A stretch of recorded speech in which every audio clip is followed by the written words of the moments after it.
Hi guys, welcome back to my channel, and today I'm doing part 1 of a video series that I've been planning to do for the release of The Wailing Woman by Maria Lewis, which is a fangirl's guide to the Supernatural Sisters universe, also known as the MLU, the Maria Lewis universe, because that's what it's been called since day dot, and I will forever call it that because I have no chill. So I'm just going to go through a bit of the world and then go through all the books that are currently in the series and give a brief overview of what they are about. So if you would like to pick some of them up, you know which ones you would like to pick up. And with that, let's get started. So first things first, the Supernatural Sisters universe is comprised of 4 books, and 2 of them are the main series that the series started with, and 2 are 2 spin-off series, but they are interconnected into the grander universe. So a bit of backstory: the universe is set up where supernatural creatures run next to us. They could be next door, they could be in a country over, they're just in between all of us, and there is a group of 3 companies that keep the supernatural world sort of in order. Those are the Enquiries, which are the foot soldiers. They are mortals who gather information on different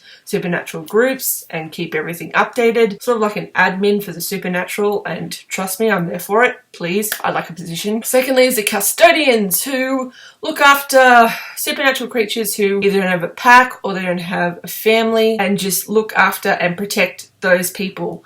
And then you have the Praetorian Guard, which is a group of highly skilled supernaturals who keep the supernatural terrors at bay from the mortal world and the supernatural terrors at bay from the supernatural world. 3 rings that all protect the supernatural world, and it is fantabulous. I love each one of them so much, and just very good. So the first book I'm going to talk about is Maria's YA book, which is It Came from the Deep, which is a merman murder mystery. It is Little Mermaid meets the Black Lagoon. It is so fun. It's about this young girl named Kaya Craig, who was a former Iron Gold, but then something happened and she was convicted but found not guilty of manslaughter, and at the beginning of the book she is still not better. She's having nightmares about it, and then we find Amos, the lovable merman, who is in this lake, and Kaya finds him and they agree to help Amos solve the mystery of his murdered father, which is the professor that was found dead in the papers at the beginning of the book. Great mystery, great characters. Merman is fine as wine. Loving everything about this book. It's not my favourite out of the whole trilogy of the 4 books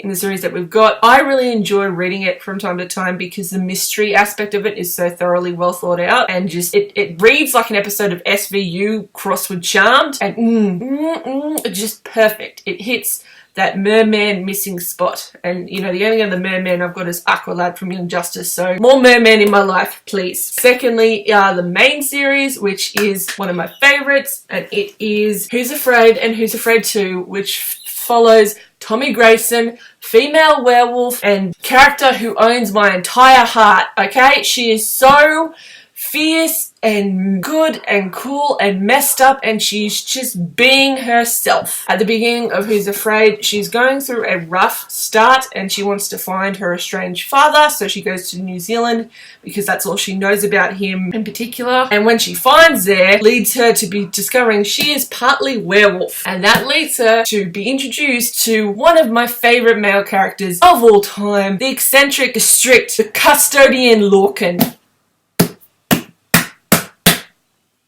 That's the only way I can describe him personally, because every time I think about him, I just blank. He is funny, he is witty, he is just an enigma, and I love him so much. And I love Tommy as well. Their relationship is one where it's just, I love it so much, and every time I read these books, I just get a sense of why I love this world so much. We go from Scotland to Berlin to New Zealand. We travel around. There is a reference to Beauty and the Beast and Who's Afraid 2, and I will tell you that just made my day. And then in this one of the first couple of pages, there's a reference to this old show called The Nanny, and I literally was like, oh my god, I am so gonna love these books, because it's just made up of everything that I love, and I love about female stories and female characters, and just, oh my god, it's so good. I talk more about what Tommy means to me in my part 2 of this series, so I will link that one below so you can hear my full thoughts on why I love Tommy as a character.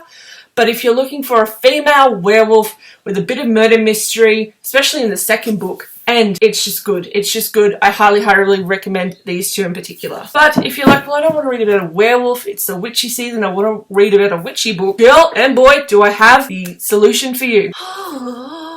The Witch Who Caught a Death. What you need to know is this follows a medium who has a brother who is murdered, and she gets her hand chopped off, and she wants to know why she got her hand chopped off and who murdered her brother, so she goes on a mission to find out who was behind her brother's death. And we meet Opal and Sprinkle, two people who are connected to her brother's death in a way, and just, it is so good. It is so good. I really love this book, not only because of the mystery component and the villain who is just so terrifying, like, Maria, why?